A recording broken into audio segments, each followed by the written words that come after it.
नमस्कार दोस्तों। आज 2 जुलाई 2007 है। आई होप कि आपका वीकेंड अच्छा गया और आपने कुछ प्रोडक्टिविटी चीज़ें सीखी हो इस वीकेंड में, प्राइस एक्शन के ऊपर या अपनी साइकोलॉजी के ऊपर वर्क किया हो। तो वो चीज़ें आपको मार्केट में हेल्प करती हैं। अब आप बात करते हैं कि हम बाज़ार में क्या कर सकते हैं और क्या देखना चाहिए हमें बाज़ार में। जैसा कि हमने देखा है कि निफ्टी का अगर हम पूरे महीने का भी अगर हम चार्ट देखते हैं, तो निफ्टी के पूरे महीने में आपने ऑलमोस्ट 650 पॉइंट की रैली करी है अगर आप जून मंथ को देखते हैं। बट आप जून मंथ को देखें तो जून मंथ में हम देखें लास्ट 3 दिन जो गए हैं, मतलब ट्यूसडे, वेडनेसडे एंड फ्राइडे, इन 3 दिन में आपको ऑलमोस्ट 500 पॉइंट की रैली निफ्टी ने इन 3 डेज में दी है। तो पूरे मंथ में निफ्टी में बेसिकली कोई काम नहीं हुआ और लास्ट 3 दिन में निफ्टी ने एक अच्छा मोमेंटम दिया। सेम चीज़ अगर हम बैंक निफ्टी में देखें तो बैंक निफ्टी में भी पूरे महीने में कोई ज़्यादा मोमेंटम नहीं हुआ और लास्ट 3 दिन में उसमें 1200 पॉइंट का मोमेंटम आया है। मतलब 1000 से 1100 पॉइंट का 3 दिन में बैंक निफ्टी ने मोमेंटम दिया है। अगर हम मंथली देखें तो निफ्टी में जो रैली आई है वो 650 पॉइंट की आई है और बैंक निफ्टी में देखें तो बैंक निफ्टी में मंथली जो रैली आई है वो 650 पॉइंट के आसपास आई है। तो अब इससे हम क्या कंक्लूजन करके हम नेक्स्ट ट्रेड कैसे कर सकते हैं। पहले हम बात कर लेते हैं एक बारी अपने एक बार सेक्टर्स के बारे में, उसके बाद निफ्टी में एक व्यू लेते हैं कि हम निफ्टी में क्या कर सकते हैं और कैसे नहीं कर सकते हैं। ओवरऑल जो निफ्टी में व्यू है वो सबका पॉजिटिव ही होगा, बिकॉज जो 3 दिन की रैली हुई है हम लाइफ टाइम हाई से ऊपर कर रहे हैं। बट डिपेंड ये करता है कि एंट्री कहाँ करनी है। सबसे इम्पोर्टेंट पॉइंट है कि करना क्या है और कहाँ करना है, किस लोकेशन पे करना है और आपका ट्रिगर पॉइंट क्या होना चाहिए। बिकॉज अगर आपको अप ट्रेंड में ट्रेडिंग करनी है या ट्रेंडिंग मार्केट में ट्रेडिंग करनी है या डाउन ट्रेंडिंग मार्केट में, तो आपके ट्रिगर और लोकेशन मार्क होने चाहिए। अब ये सोच के ट्रेड ना करें कि आपका पहला ट्रेड गलत हो गया तो दूसरा भी गलत हो जाएगा या दूसरा भी गलत हो गया तो तीसरा भी गलत हो जाएगा। ये एक प्रोबेबिलिटी का गेम है। जब आप गलत होते हो तो नेक्स्ट ट्रेड में जो आपकी प्रॉफिटेबिलिटी की संभावना होती है वो बढ़ जाती है। तो अपनी प्रोडक्टिविटी को आप तभी बढ़ा सकते हैं जब आप प्राइस एक्शन को समझने की कोशिश करें। आगे चलते हैं एक बार। ये यूएसडी आईएनआर का चार्ट लगा हुआ है, मंथली चार्ट लगा हुआ है। हम एक 1 रुपीज वन ओवरऑल देखें तो हम 83.76 अपर साइड है हमारी आईएनआर की रेंज और डाउन साइड है 81,670 की। तो हम इसी रेंज में घूम रहे हैं। अब हम बात कर रहे हैं कि इसमें क्या एक अपकमिंग वीक में हो सकता है। तो हम अगर वीकली चार्ट देखते हैं इसका तो आपको एक थोड़ा अच्छा अंदाजा मिलेगा। अब इसको समझना क्यों ज़रूरी है कि इससे आपका फाइनेंशियल सेक्टर पे डिपेंड करेगा। अगर फाइनेंशियल सेक्टर रैली करेगा तो मतलब अगर बैंक अच्छा परफॉर्म करेंगे तो आपका फाइनेंशियल सेक्टर पे इसका इम्पैक्ट पड़ेगा। अब हम देखें, हम सपोर्ट जोन के आसपास आ गए हैं। मतलब अगर आप देखें यहाँ पे तो इसमें हम सपोर्ट जोन के आसपास ट्रेडिंग हमने शुरू कर दी है डॉलर इंडेक्स आपकी करेंसी में। और जो यूएस डॉलर है, ये देखिए, ये ये ये चीज़। तो हो सकता है वो वापस यहाँ पे 8160 के आसपास आए और फिर वापस ऊपर को चला जाए। तो इसका जो व्यू रहेगा वो देखिए, आप सपोर्ट के आसपास हो तो यहाँ से आपको रैली की प्रोबेबिलिटी इसमें हो सकती है कि यहाँ से आपको रुपीस में थोड़ा डेप्रिसिएशन देखने को मिले, क्योंकि हम सपोर्ट जोन पे हैं और काफी टाइम से हम इसी सपोर्ट जोन को ब्रेक में ट्रेड कर रहे हैं। अगर ये नीचे को तोड़े ऊपर को तोड़े तो एक अच्छा मोमेंटम मिलेगा, टिल देन में इसी रेंज में है। तो इससे इतना बड़ा इम्पैक्ट पड़ने वाला नहीं है आप यूएस डॉलर, क्योंकि आप सपोर्ट जोन पे हो। अगर आप सपोर्ट जोन पे हो तो यहाँ से एक पुल बैक अमाउंट ऊपर को आपको देखने को मिल सकता है। तो अगर ओवरऑल यूएस डॉलर और इंडियन करेंसी की बात करें तो यहाँ पे हमें ये देखने को मिलता है कि यहाँ पे हम सपोर्ट जोन पे खड़े हैं तो पुल बैक की संभावना यहाँ पे हो सकती है, जिसका हमारा नेगेटिव इम्पैक्ट पड़ सकता है फाइनेंशियल पे। ठीक? ये डॉलर और इंडियन रुपीस के ऊपर जो व्यू है वो है। अगर हम डेली पे भी देख लेते हैं इसमें कि डेली में क्या पैटर्न बन रहा है। अब 220 एकदम नियर बाय हैं। डिपेंड करता है ये ऊपर की तरफ जाते हैं या नीचे की तरफ जाते हैं। फिलहाल ऐसी कोई पॉसिबिलिटी नहीं दिख रही है कि ये नीचे को तोड़ेगा। उम्मीद यही है कि यहाँ पे रख करके ये ऊपर को पुल बैक की आपको रैली ही देगा। अब नेक्स्ट एक बार देख लेते हैं डॉलर यूएस के बाद एक बार डॉलर इंडेक्स को भी देख लेते हैं। डॉलर इंडेक्स क्या चल रहा है। डॉलर इंडेक्स एक रेंज के अंदर ही ट्रेड कर रहा है। वही जो लास्ट लास्ट वीक में हमने डिस्कस किया था। एक बार वीकली चार्ट देखते हैं इसका। पहले एक बार मंथली देख लेते हैं क्योंकि मंथली भी क्लोज हो चुका है। मंथ में एक इनसाइड बार बनाई है और 20 पे हैं हम। 20 डीएमए पे आप उसको तोड़ के उसके ऊपर क्लोज हुए, बट स्टिल एक रेंज के अंदर है 103.50 101 के आसपास। जब तक इस रेंज के अंदर है तो इतना मोमेंटम आपको ज़्यादा देखने को मिलेगा नहीं। एक बार वीकली भी देख लेते हैं। इसमें वीकली में भी आपने एक कोई बहुत अच्छा नहीं बनाया, बट अगर आप इसको देखो यहाँ गया, ऊपर गया, फिर रिट्रेस किया, तो दोबारा प्रॉबिलिटी हो सकती है कि हल्का सा ऊपर जाए और वहाँ पे साइडवेज हो जाए। तो हमें एक वाइडर रेंज की बात करें तो हमारी वाइडर रेंज बनती है 104 और 101 के बीच में ही। तो इसमें जो व्यू बनता है वो रेंज बाउंड का व्यू बनता है डॉलर इंडेक्स में। नेक्स्ट हमारा आता है इंडेक्सेस में ब्रेंट यूएस 10 ईयर बॉन्ड को देख लेते हैं एक बारी। एक बार मंथली लगा लेते हैं इसको। अगर आप बॉन्ड यील्ड का चार्ट देखें तो ये ब्रेकआउट देने के कागार पे खड़ा है। ये मंथली चार्ट है। आप देखिए यहाँ पे आपने पहले आपने लोअर लो बनाने की कोशिश करी। अभी यहाँ पे फ्रेश लो नहीं बन रहे, हाई बन रहे हैं। देखो इससे ही ऊपर गया, इससे ही ऊपर गया, तो चांसेस हैं अगर ये ऊपर ब्लैक जो हॉरिजॉन्टल लाइन आप देख रहे हैं 3.84 की, अगर इससे ऊपर जाता है तो ये हमारी इक्विटी मार्केट के लिए ठीक नहीं है। क्यों ठीक नहीं है? इवन फाइनेंशियल मार्केट के लिए ठीक नहीं है। Reason why? क्योंकि अगर इक्विटी मार्केट से पैसा निकल के बॉन्ड मार्केट में जाएगा तो हमारे लिए अच्छा नहीं है। अच्छा क्यों नहीं है? बिकॉज होता क्या है कि अगर इक्विटी में देखेंगे तो इक्विटी से बॉन्ड में अगर ज़्यादा रिटर्न आपको मिलेंगे तो पैसा बॉन्ड में मूव होगा अदर देन इक्विटी। तो अगर ये ऊपर जाता है तो हमारी फाइनेंशियल मार्केट के लिए थोड़ा इम्पैक्ट कर सकता है, पर आईटी के लिए ठीक है। तो निफ्टी के लिए इतना इशू नहीं रहेगा, फाइनेंशियल के लिए थोड़ा साइड हो सकता है। आप ये देखिए 2200 नियर बाय है, डेली चार्ट है। आपको ब्रेकआउट पे हो, अगर आपका ये फ्राइडे का हाई जाता है तो आप आराम से दोबारा 4.10 4.50 के आसपास से आप इसमें ऊपर की साइड मोमेंटम देख सकते हो। तो अगर इसमें व्यू का देखा जाए तो इसमें साइडवेज टू बुलिश व्यू है कि आप ऊपर की तरफ जा सकते हो, जो कि आपके बैंकिंग के लिए थोड़ा डिसअपॉइंटिंग हो सकता है। बट अगर आप आईटी को देखेंगे, आईटी इस वजह से चल सकता है। तो अगर आईटी परफॉर्म करेगा तो आपका निफ्टी फिर आउट परफॉर्म कर सकता है। और आपकी जो थीम है मार्केट की, जो आपके ऑटो सेक्टर हो गया, रियलिटी सेक्टर हो गया, इन इन सेक्टर्स में मोमेंटम है। आपके कंजम्पशन शेयर्स हो गए, एफएमसीजी हो गए, अगर ये शेयर अगर आपके चलेंगे तो आपको निफ्टी को नीचे लाना थोड़ा मुश्किल हो जाएगा। अगर बैंक निफ्टी साइडवेज हो सकता है। तो इसमें व्यू हमारा क्लियर है। अब हम बात कर लेते हैं एक बार क्रूड ऑयल की। क्रूड ऑयल में क्या दिख रहा है हमें? क्रूड ऑयल फिर हमें सेम रेंज है जो हमने लास्ट वीक डिस्कस किया था, 78 और 71। जब तक इसी रेंज में है कोई मोमेंटम हमें इस साइड में देखने को नहीं मिलेगा। और ऐसी कोई फिलहाल कोई न्यूज़ भी नहीं है कि ये वॉलेटाइल होकर चला जाए। तो लेट्स सी, इसमें भी साइडवेज व्यू रखने में फायदा है क्योंकि कोई बड़ा मोमेंटम इसमें देखने को मिल नहीं रहा है। तो आप इसी रेंज में ट्रेड करेंगे। जब तक ये रेंज नहीं टूटेगी आपका व्यू सेम रहना चाहिए। क्रूड ऑयल के बाद एक बार हम बात कर लेते हैं यूएस बाजार में फ्राइडे को क्या हुआ और उससे हम क्या एक कंक्लूजन अपने बाजारों के लिए ले सकते हैं। ये S&P 500 का आपका डेली का चार्ट है। अब इसमें 1 2 3 4 डेज आपको रैली मिल चुकी है।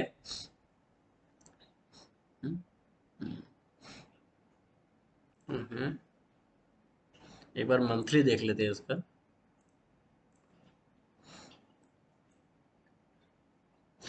आपने मंथली 20 से रिवर्स किया है, डोजी के बाद 20 बना, 20 के बाद आपका डोजी बना, डोजी के बाद आपको इतना वर्टिकल मूव मिला है फर्स्ट मंथ। तो ये हो सकता है यहाँ से और मोमेंटम आपको इसमें देखने को मिले। अगर हम वीकली भी S&P 500 का चार्ट देखते हैं तो वीकली में इनसाइड बार बनाई है, और अगर इस बार का हाई जाता है तो और आप यहाँ तक इजीली 4600 4650 तक आप इजीली इसमें जा सकते हैं। तो अगर S&P 500 की व्यू की बात करें तो इसमें आपका एक बुलिश ही व्यू बनता है, क्योंकि फिलहाल ऐसा कोई नजर नहीं आ रहा बाजार में कि आप नीचे आने वाले हो जब तक इस बार का 50% टेकन आउट ना हो जाए। उसके बाद अब एक बार हम ऐसे नैस्डैक का भी चार्ट देख लेते हैं। नैस्डैक में भी सेम है। आप डोजी के बाद ऊपर गए हो, एक बार मंथली पैटर्न देख लेते हैं। इसमें आप कंटिन्यूटी में रैली कर रहे हो तो प्रॉबिलिटी हो दोबारा हो सकती है कि आप यहाँ तक इजीली 14,500 तक चले जाओ, क्योंकि मोमेंटम स्ट्रांग है। आपकी न्यू करेंसी प्रिंट हो रही है अमेरिका में, तो उसके चांसेस हैं कि इसको फायदा होगा। वीकली में इसमें भी इनसाइड बार बनी है, तो प्रोबेबिलिटी है कि इसका हाई जाएगा नेक्स्ट फ्राइडे का, तो अगेन आपको ऊपर की साइड रैली देखने को मिल सकती है। और डेली भी देख लेते हैं। मोमेंटम ऊपर की साइड ही है, सेम मोमेंटम सब में दिखाई दे रहा है। एक बार डॉय जोन का भी चार्ट देख लेते हैं। डॉय जोन एक अपने रेजिस्टेंस जोन के आसपास आने वाला है। अगर ये इसको निकालता है 43 44,600 का, तो आपको और 200 पॉइंट के बाद और एक अच्छा मोमेंटम इसमें देखने को मिल सकता है। बिकॉज अगर यहाँ पे जो आपका बैंकिंग का जो यूएस में एक बैंकिंग का एक प्रॉब्लम लग रहा था कि वो स्ट्रेस टेस्ट पास कर पाएंगे नहीं कर पाएंगे, तो वो एक पॉजिटिव आउटकम आया है कि वो उसको पास कर गए हैं। तो चांसेस है कि अगर ये चले बैंकिंग में परफॉर्मेंस आएगी तो आपका डॉयजॉन भी अच्छा परफॉर्म कर सकता है। टिल आप बाय ऑन डिप की स्ट्रेटजी तीनों इंडाइसिस में मतलब एक व्यू के पॉइंट ऑफ व्यू से देख सकते हैं। अब हम बात करते हैं हमारे निफ्टी, बैंक निफ्टी और अदर सेक्टर्स हमारे क्या परफॉर्म कर रहे हैं। एक बार रियलिटी सेक्टर देख लेते हैं अपना, कि रियलिटी सेक्टर में एक डोजी, हैमर और शूटिंग स्टार टाइप जैसे पैटर्न बन रहे हैं। तो इनका इतना कन्विक्शन होता नहीं है इस तरीके की, जब बाहर बनने को लगती है कि ऊपर जा रहा है नीचे आ जा रहा है। अगर इसी चीज को हम अगर ऊपर वाले बड़े टाइम फ्रेम में देखने की कोशिश करें, तो बड़े टाइम फ्रेम में एक अच्छा ब्रेकआउट आपको यहाँ देखने को मिल रहा है। आपने डेली से मंथली में 20 DMA से आप ऊपर ट्रेड कर रहे हो, और रिसेंटली आपने यहाँ से ब्रेकआउट भी किया है। तो आप बड़े टाइम फ्रेम का अगर आपका व्यू है तो ये साइड वेज टू बुलिश है। और अगर आप वीकली में भी एक बार इसको चार्ट देखें, तो वीकली में अपना इसने लास्ट वीक की जो बेरिश बार थी पूरी की पूरी इनगल्फ कर दिए। तो रियलिटी में भी हमें पॉजिटिव या एक आउटकम लेके चलना चाहिए।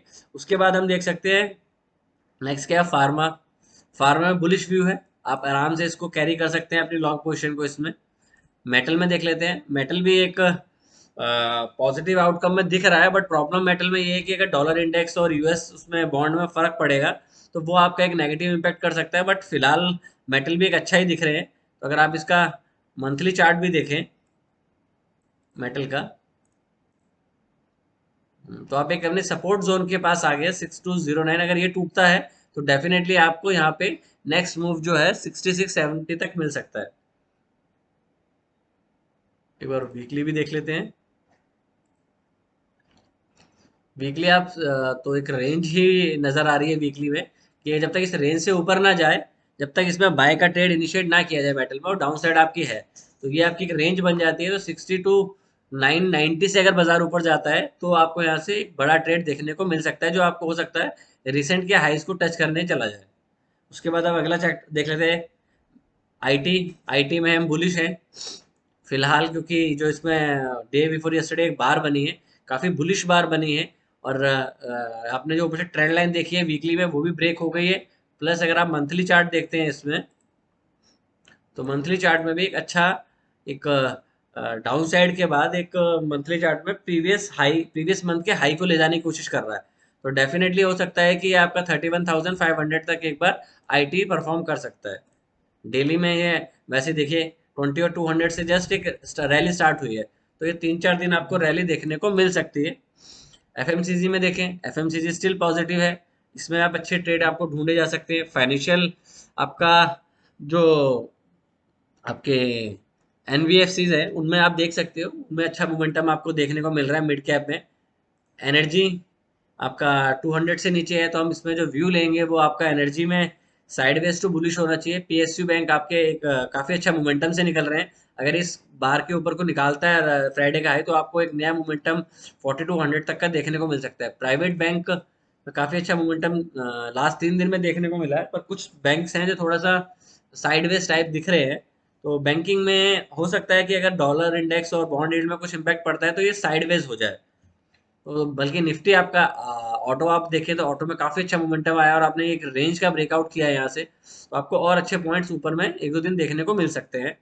अब हम निफ्टी और एक बार बैंक निफ्टी की बात कर लेते हैं। फाइनली आउटकम हमारा इसी पे डिपेंड करता है। अब निफ्टी में हमारा ट्रेड प्लान क्या होना चाहिए। देखिए पोस्ट रैली के बाद, मतलब हमें तो 3 से 4 दिन की बाजार में एक रैली मिल चुकी है, क्या हमें नेक्स्ट एक बड़ा मूव मिल सकता है। देखो बड़ा मूव मिलने की प्रोबेबिलिटी थोड़ी सी कम हो जाती है, या तो ये अब यहाँ पे करेक्शन करे या थोड़ा सा साइडवेज हो जाए। अब देखिए करेक्शन हमें नहीं पता कितनी डीप हो सकती है।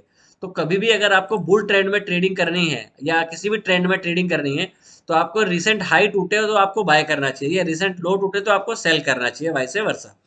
अब देखिए आपको 3 दिन में ऑलमोस्ट 500 पॉइंट की रैली मिली है, और आपके जो पिवट्स है वो हायर हाई बना रहे हैं।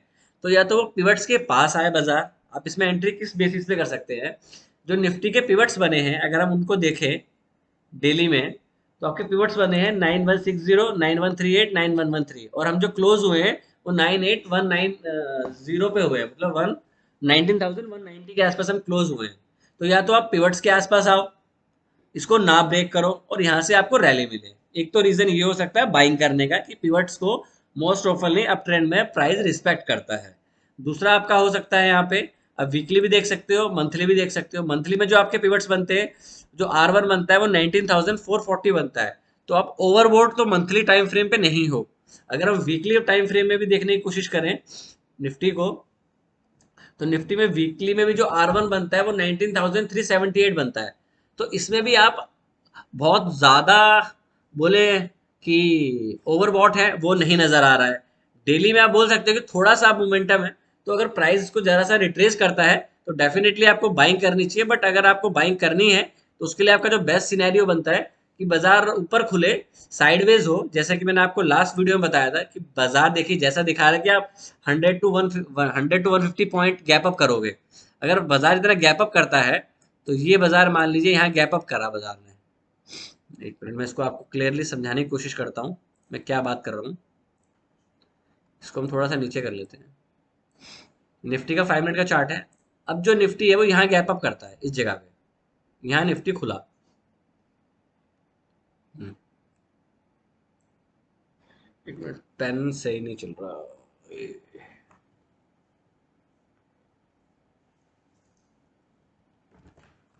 Now better. अगर निफ्टी यहाँ पे ओपन होता है, जैसे कि अभी आपको गिफ्ट निफ्टी दिखा रहा है जो कि अब नाम चेंज हो गया है, अगर इसके आसपास आपको दिखाई देता है बाजार 100 पॉइंट आसपास दिखा रहा है, तो इस जगह के अगर आसपास खोलता है, ये यहाँ ओपन होता है बाजार, ये तो एग्जैक्टली इसमें जो मोमेंटम आया है हम उसको बोलेंगे कि यहाँ से मोमेंटम आया बाजार में, इतनी बड़ी बार बनी है। अगर इस बार का 50% तक रिट्रेसमेंट आ जाता है ये, तो आपका जो नेक्स्ट सपोर्ट जोन होगा, स्टॉप लॉस होगा, वो ये बनेगा। और जैसे इस बार का हाई जाता है आप इसको बाय कर सकते हो विद द क्वांटिटी 1/3 या 1/5 या हाफ क्वांटिटी। क्यों? क्योंकि आप इतनी बड़ी रैली आप दे चुके हो, बाजार और ऊपर जा सकता है, बट रिस्क रिवॉर्ड रेशो वहां पे थोड़ा आपका फेवरेबल नहीं होगा। या तो बेटर ऑप्शन ये हो सकता है कि बाजार आपका यहीं पे खुले, इस जगह पे साइडवेज करे और यहाँ से फिर दोबारा ऊपर जाने का। तो जब आपका जो कंजेशन के बाद आपका अगर ऊपर को तोड़ता है तो आपको बाय करना चाहिए। जैसे मैंने आपको कल भी बताया था फ्राइडे वाले दिन में कि ये आपकी एक ग्रीन बार बनती है, ये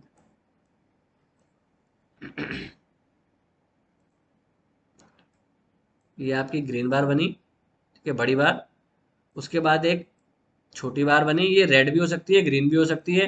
फिर एक छोटी बार बनी, फिर ये हो सकता है मल्टी बार बार में निकाले, ये सिंगल बार में निकाल दे। तो जैसे इसका हाई आता है तो आपको बाय करना है, ठीक है? क्योंकि अप ट्रेंड में आपको ऐसे ही बाय करना चाहिए जिससे चांसेस क्या होते हैं कि मोमेंटम अपसाइड है। और यहाँ पे आपका स्टॉप लॉस होना चाहिए 1 बार स्टॉप लॉस, इसको बोलेंगे 1 बार स्टॉप लॉस। तो एक बार गए आपका स्टॉप लॉस हिट, अगर चलेंगे तो आपको 3 to 4 बार आपके फेवर में मिल सकती है।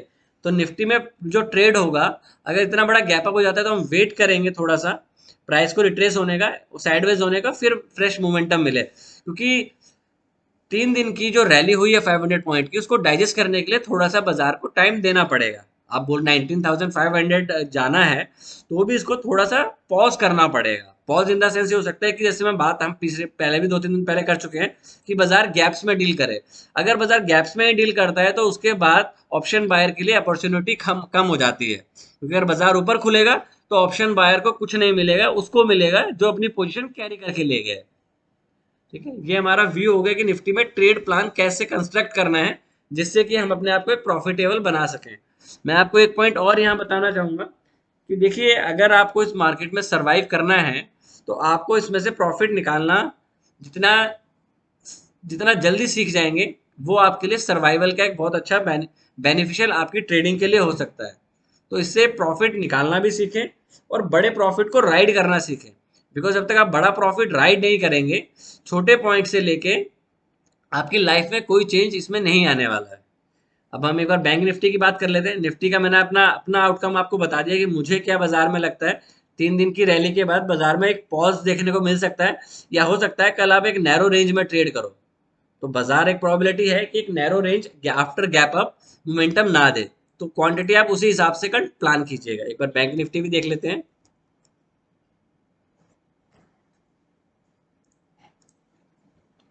अगर हम निफ्टी से बैंक निफ्टी, तो अगर हम बैंक निफ्टी को देखें तो बैंक निफ्टी ने गैप अप के बाद कुछ ज्यादा बड़ा मोमेंटम नहीं दिया, पर निफ्टी ने ज्यादा बड़ा मोमेंटम दिया, क्योंकि बैंक निफ्टी जो था आपका खुला भी काफी ऊपर था। मतलब आपका यहाँ पे बैंक निफ्टी ओपन हुआ था। अगर हम बैंक निफ्टी के पिवट्स देखें डेली के, तो आप जो ओपन हुए थे 44,660 पे ओपन हुए हो आप बैंक निफ्टी में, और क्लोज कहाँ पे हुए थे? 44,327 पे। तो आप ऑलमोस्ट 200 से 250 पॉइंट शायद आप गैप अप करे थे। हम्म। बैंक निफ्टी, अब बैंक निफ्टी में क्या ट्रेड प्लान हो सकता है कि ट्रेड प्लान दोनों में ही सेम बनाना पड़ेगा, बट आपको अगर बैंक निफ्टी चूज करना है तो आपको एक बार बॉन्ड डील्स पे नजर बना के रखनी पड़ेगी। और दूसरा ये कि अब एच क्या परफॉर्मेंस दिखाता है, क्योंकि एच डी और एच डी एफ सी का जो मर्जर था वो तो सबको पता था, उसका आपने आउटकम भी देख लिया। तो एक बार आपको बैंकिंग में देखने से पहले एक बार उस पर भी अगर आपको आपका रिजल्ट देखना पड़ेगा, उसमें क्या रिजल्ट आता है। और अगर हम इस पर ट्रेड बनाना चाहें तो जो रिसेंट हमारा एक ब्रेकआउट जोन है, ये अगर प्राइस यहाँ पे अगर आपको मिलता है तो आप यहाँ पे बाय कर सकते हैं। अदर देन दूसरा ट्रेड प्लान जो बैंक निफ्टी में बनता है वो ये बनता है, इस रेंज के बीच में खुले और इसका ब्रेकआउट करें तो हम इसके ऊपर को 44,900 के 900 टू 45,000 तक एक ट्रेड आपको इजीली मिल सकता है। आपका स्टॉप लॉस ये होना चाहिए इस रेंज का। बहुत बड़ा गैप अप हो जाता है तो हम वेट करेंगे। अगर बहुत बड़ा गैप डाउन हो जाता है नियर 200, तो गैप डाउन होते ही अगर 200 के पास होता है तो आपको एक बार इनिशिएट करना चाहिए बाइंग की तरफ। क्यों? क्योंकि आपका जो लेफ्ट साइड पे है वो कंजेशन जोन है, ये +200 है।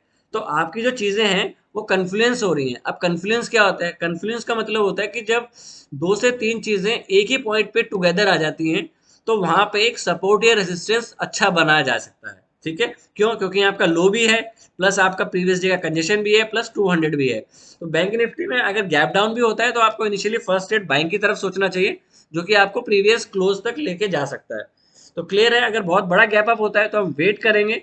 तो वो हो सकता है बड़े गैप अप के बाद आप बाजार को पूरा दिन साइडवेज रखने की कोशिश की जाए, क्योंकि थोड़ा सा बाजार को रेस्ट करना पड़ेगा। क्योंकि कंटिन्यूटी में आपको अगर 10,000 किलोमीटर भागना है तो 1,000 के बाद आपको थोड़ा बहुत रेस्ट बाजार में करना पड़ेगा।